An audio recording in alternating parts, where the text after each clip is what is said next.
Getxoren etorkizunerako akordio garrantzitsua da.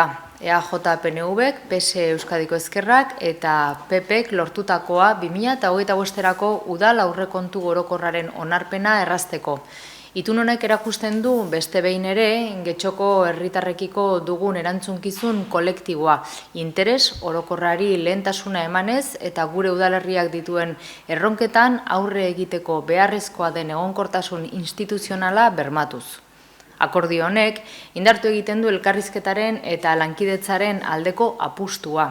Gainera, konpromisoa du Getxoko herritarren eta gure bizilagun guztiekin bizi kalitatea hobetzeko lehentasun ekintzekin. Urrats honekin erakusten dugu desberdintasunak izan ditzakegun arren, erantzunkizun komun bat partekatzen dugula, Getxorentzat etorkizun hobe bat bermatzea. Getxoko herritarrek ez dute gehiengo absoluturik eman botoekin, eta horrek adierazi digu akordioa dela bidea. 2025erako Getxoko aurrekontua, korporazioaren 72% adostua. Udalerria garatzeko funtsezko proiektu estrategikoak bultzatuko ditu.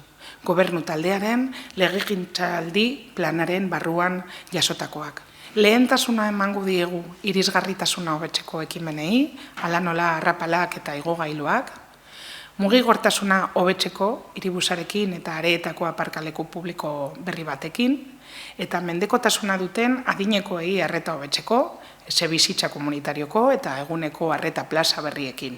Alderdi Popularrak beti bilatzen eta bilatuko du alderdiok batzen gaituena gure herria hobetzeko, bestelako desadostasunak egon arren.